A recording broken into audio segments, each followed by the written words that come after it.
भारत के संविधान में WAQF वक्फ जैसा शब्द ही नहीं है।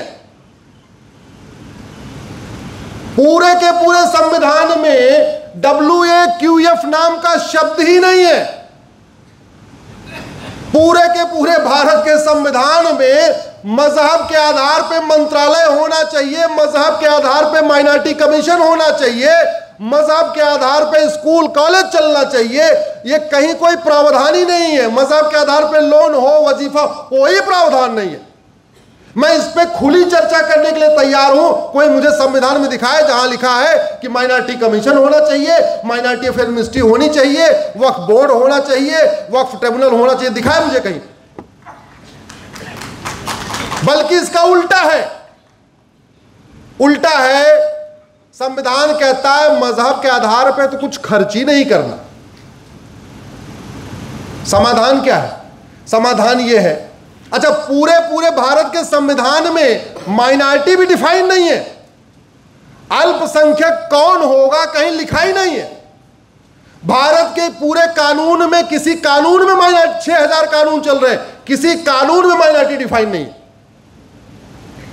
लेकिन इस मजहब का जहर घोलने के लिए कांग्रेस ने 1992 में एक कानून बनाया, माइनॉरिटी कमीशन एक्ट। लेकिन फिर वही धोखा, जैसे NSA में नहीं बताया कि राष्ट्र की सुरक्षा के लिए खतरा क्या है, UAPA में नहीं बताया कि देश की एकता अखंडता के लिए खतरा क्या है, वैसे 1992 में माइनॉरिटी कमीशन तो बना दिया, यह नहीं बताया माइनॉरिटी कौन है।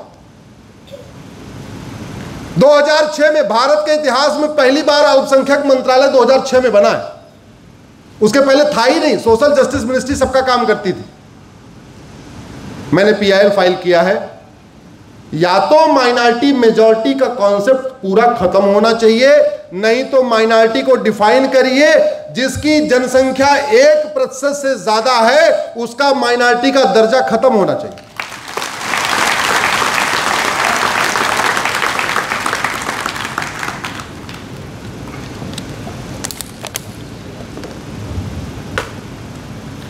देश को बचाने के लिए कई काम करने पड़ेंगे और वो सारे काम भारत के संविधान में है। बहुत लोग कहते नहीं संविधान बदलना पड़ेगा, संविधान संशोधन, ना कुछ नहीं करना है। संविधान को भारत का चश्मा लगा के पढ़ने की जरूरत है। अभी तक जो संविधान पढ़ा जा रहा है वो अमेरिका और इंग्लैंड के चश्मे से पढ़ा जा रहा है। केवल भारत के संविधान को भारत का चश्मा लगा लिया जाए, सारी समस्या का समाधान हो जाएगा। उदाहरण के लिए, धर्म और रिलीजन में जमीन आसमान का अंतर होता है। धर्म बिल्कुल अलग है, रिलीजन बिल्कुल अलग है। मेरी एक PIL चल रही, जिसको इंटरेस्ट हो गूगल करिएगा, धर्म रिलीजन अश्विनी उपाध्याय। अभी केंद्र सरकार को नोटिस जारी हुआ, सबको नोटिस कराया मैंने। धर्म और रिलीजन को डिफाइन कर दिया जाए, भारत की कई समस्याएं समाधान खत्म हो जाएंगी। धर्म जोड़ता है और रिलीजन, जोर से बोलिए, तोड़ता है। धर्म जोड़ता है और रिलीजन, सबसे बड़ा डिफरेंस यही है। मैंने उसमें 20 डिफरेंस बताए कि धर्म क्या है, रिलीजन क्या है। धर्म और रिलीजन डिफाइन हो जाए तो फायदा यह होगा कि संविधान में लिखा हुआ है रिलीजियस किताब नहीं पढ़ाना, तो जो रिलीजियस किताब है जो बांटती है वो नहीं स्कूलों में पढ़ाई जाएगी। और धार्मिक ग्रंथ जो सबको जोड़ता है, वेद, पुराण, गीता, रामायण, उपनिषद, वो सारे स्कूलों में पढ़ाया जाएगा।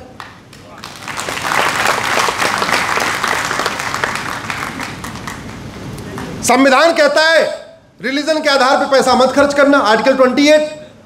तो रिलीजन के आधार, जो रिलीजन को प्रमोट करने वाली चीजें हैं उनको एक पैसा नहीं खर्च होगा, और जो धर्म को प्रमोट करने वाले हैं उन पे खर्च होगा। अब जैसे भट्ट जी का ये अपना वेद विद्यालय है, ये धर्म को प्रमोट कर रहा है, रिलीजन को, धर्म को। सनातन धर्म और बाकी रिलीजन में अंतर क्या है? हम कहते हैं धर्म की, ठंडे पड़ गए लगता है, धर्म की, अधर्म का, प्राणियों में, विश्व का। हम कभी कहते हैं क्या हिंदुओं की जय हो, गैर हिंदुओं का नाश हो, हिंदुओं में सद्भावना हो और हिंदुओं का कल्याण हो, कभी कहते हैं क्या? यही धर्म है। इसलिए कहता हूं हिंदू धर्म है, सनातन धर्म है। हम वसुधैव कुटुंबकम की बात करते हैं, हम जननी जन्म भूमिष्य की बात करते हैं, हम सर्व मंगल मांगल्य की बात करते हैं, हम सबका साथ सबका, यह सनातन धर्म है। और बाकी क्या है? लेकिन अभी उल्टा खेल चल रहा है। धर्म को प्रमोट करने के लिए आपका जो टैक्स जा रहा है, धर्म के प्रमोट करने पे खर्च नहीं हो रहा है। अभी आपका इनकम टैक्स और आपकी जीएसटी कहां खर्च हो रही? किसको प्रमोट करने पे? और ऐसे रिलीजन को प्रमोट करने पे खर्च हो रही है जो कहता है भारत का त्योहार मनाना हराम, भारत का विचार हराम, वसुधैव कुटुंबकम हराम, नारी तू नारायणी हराम, यत्र नारस्तु पूज्यते रमन्ते तत्र देवता हराम, वंदे मातरम हराम, होली मनाना हराम, दिवाली मनाना हराम। जो मतलब हर चीज भारत का हराम बता रहा है, उसके ऊपर पैसा खर्च हो रहा है। तो खतरा बढ़ रहा है कि घट रहा है? समाधान माइनॉरिटी को डिफाइन करिए, या तो माइनॉरिटी मेजॉरिटी खत्म कर दीजिए, या 1% से कम वाले को माइनॉरिटी का दर्जा मिलेगा, समस्या समाधान हो जाएगा कि नहीं? हो जाएगा। इसकी लड़ाई अपनी चल रही है। कायले 5,000 करोड़ रुपए ऐसे उस पर खर्च करना जो भारत को मानता ही नहीं।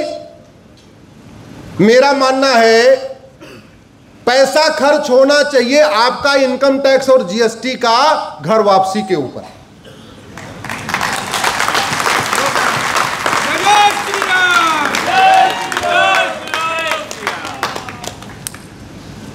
और क्यों?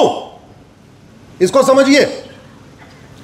घर वापसी कराना केवल समाज का काम नहीं है।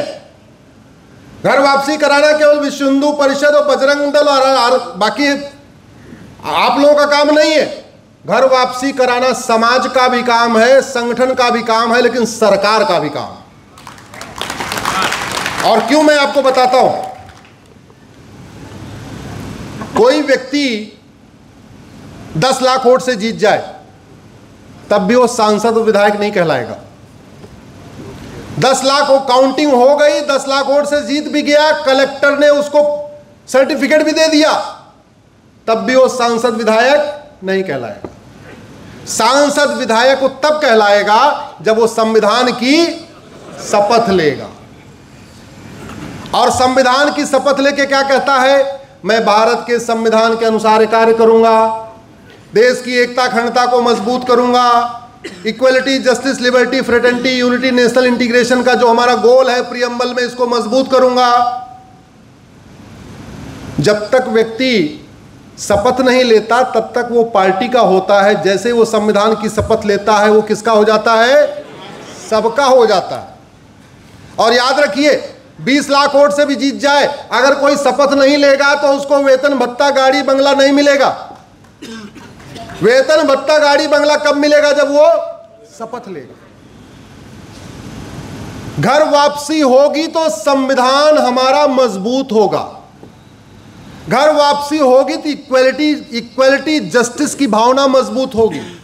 घर वापसी होगी, liberty of thought, liberty of belief, liberty of worship, इसका कॉन्सेप्ट मजबूत होगा। घर वापसी होगी, देश का लोकतंत्र मजबूत होगा। मैं क्यों बता रहा हूं? इलेक्शन कमीशन से पूछ लीजिए कि आप ये बताओ सबसे ज्यादा सेंसिटिव बूथ कहां है आपके गुजरात में? जहां हिंदू 100% है वो सेंसिटिव बूथ है, या जहां हिंदू 20% है वो सेंसिटिव बूथ है? जोर से बोलिए जरा। तो जैसे हिंदू घटता है वो बूथ क्या हो जाता है? सेंसिटिव। सेंसिटिव होने का मतलब लोकतंत्र कमजोर। अगर उसी बूथ पे 100% हिंदू जाए तो सेंसिटिव बूथ रहेगा क्या? तो घर वापसी होगी तो सेंसिटिव बूथों की संख्या कम होगी, लोकतंत्र मजबूत होगा। घर वापसी होगी, बहुत सारे अपराध खत्म होंगे। घर वापसी होगी, लब जिहाद खत्म होगा। घर वापसी होगी, लैंड जिहाद खत्म होगा। घर वापसी होगी, पत्थरबाजी रुकेगी। घर वापसी हो जाएगी, धर्मांतरण का खेल ही खत्म हो जाएगा। घर वापसी हो जाएगी, घुसपैठी आना बंद कर देंगे। उनको पता इधर आएंगे, वापसी करना पड़ेगा, वहीं पड़े रहो, जहां पड़े वहीं पड़े रहो। तो वास्तव में अगर भारत की संविधान को बचाना है, भारत की सोच को बचाना है, भारत के त्योहारों को बचाना है, भारत की परंपराओं को बचाना है, जिन चीज़ों के लिए हमारे पूर्वजों ने इतना बड़ा बलिदान किया, उसके लिए सबसे इंपॉर्टेंट क्या है? घर वापसी। तो घर वापसी समाज को भी कोशिश करना चाहिए, जो व्यापारी समाज के लोग हैं इनको भी कोशिश करना चाहिए, थोड़ा इंसेंटिव देना चाहिए जो घर वापसी के लिए तैयार हो जाए। लेकिन सरकार को भी भारत की संस्कृति की रक्षा करने के लिए घर वापसी जरूरी है। तो जो केंद्र सरकार का संस्कृति मंत्रालय है, उसका सबसे पहला काम क्या होना चाहिए? जोर से बोलिए जरा। घर वापसी। और मैंने पहले ही कहा, क्योंकि धर्म और रिलीजन अंतर है, इसलिए धर्म में ले आना यह संविधान का वायलेशन भी नहीं है। एक छोटा काम और भी करना चाहिए। मेरी PIL भी चल रही है, जितनी बातें बता रहा हूं सब पे PIL है। हेट स्पीच को डिफाइन करना चाहिए।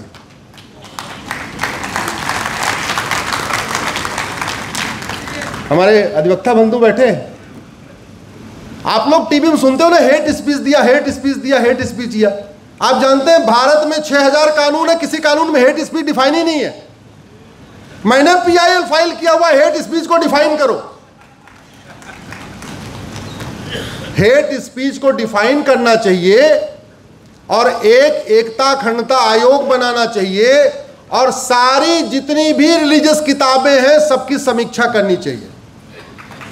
यह देखना चाहिए कि कहीं किसी किताब में हेट स्पीच तो नहीं आ रही है, किसी किताब से हेट स्पीच तो नहीं फैल रही है। अगर मैं हनुमान जी का भक्त हूं, मांगलिक हूं, मैं अगर चिल्ला चिल्ला के बोलूं हनुमान जी के अलावा कोई पूजा योग्य नहीं है, तो आपकी धार्मिक भावना आहत होगी कि नहीं? शंकर जी के भक्त बोले शंकर जी के अलावा और कोई पूजा योग्य नहीं है, धार्मिक भावना आहत होगी कि नहीं? जैन बोलना शुरू करें हमारे जो 24 तीर्थंकर केवल वही पूजा योग्य है, बाकी कोई पूजा योग्य नहीं है, धार्मिक भावना आहत होगी कि नहीं? सिख बोलना शुरू करें केवल हमारे 10 गुरु ही पूजा योग्य हैं, वंदनीय है, हमारा गुरु ग्रंथ साहिब ही पवित्र है, बाकी सब बेकार है, धार्मिक भावना आहत होगी कि नहीं? इस पे जब विजयनगरम साम्राज्य था तो 9वीं शताब्दी में एक बार युद्ध हो गया था दक्षिण भारत में। युद्ध कैसे हुआ? वहां पे कुछ आधे लोग शैव हैं, आधे लोग वैष्णव हैं और बड़े कट्टर हैं। शैव चिल्ला चिल्ला के कहते थे आदिदेव शंकर हैं, वैष्णव चिल्ला चिल्ला के कहते थे आदिदेव विष्णु हैं, और उसके बाद दोनों भिड़ गए, युद्ध हुआ। लेकिन बाद में समझ में आया यार ये तो बेकार है, गलत बात है, तो मामला ठीक हो गया। लेकिन आपको प्रतिदिन चिल्ला चिल्ला के कहा जाता है कि आपके ब्रह्मा विष्णु महेश पूजा योग्य नहीं है, आपके हनुमान गणेश बालाजी पूजा योग्य नहीं है, आपकी दुर्गा लक्ष्मी सरस्वती पूजा योग्य नहीं है, आपके 24 तीर्थंकर पूजा योग्य नहीं है, आपके 10 सिख गुरु पूजा योग्य नहीं है, आपके गौतम बुद्ध पूजा योग्य नहीं है। फिर भी किसी की धार्मिक भावना आहति नहीं होती है। और वहीं दूसरी तरफ रंग बेचते हैं, रंगराज का काम करते हैं, रंगसाज का काम करते हैं, रंग रोगन का काम करते हैं, सूरत में सारी साड़ियों पे कलर करने वाला काम करते हैं। लेकिन होली के दिन, अच्छा होली के दिन भी रंग बेचते हैं, और रंग खरीदने जाओ तो रंग खुद ही लगा लगा के कहते हैं देखो मेरा वाला रंग अच्छा है। उससे धार्मिक भावना आहत नहीं होगी, लेकिन आप अगर रंग डाल दो धार्मिक भावना आहत हो जाती है। इसका मतलब कुछ गड़बड़ है। कोई फिरकी ले रहा है, फिरकी ले रहा है कि नहीं ले रहा है?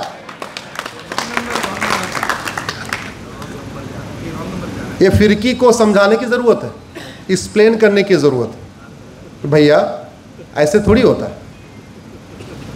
अच्छा आप जरा सोचो, ऊपर वाला कोई भेदभाव किया क्या? नहीं। ऊपर वाले ने लड़कों को कितने महीने पेट में रखा? जोर से बोलिए जरा। लड़कियों को, ब्राह्मण को, क्षत्रिय को, वैश्य को, दलित को कोई भेदभाव किया क्या? गुजरातियों को जोर से बोलिए जरा।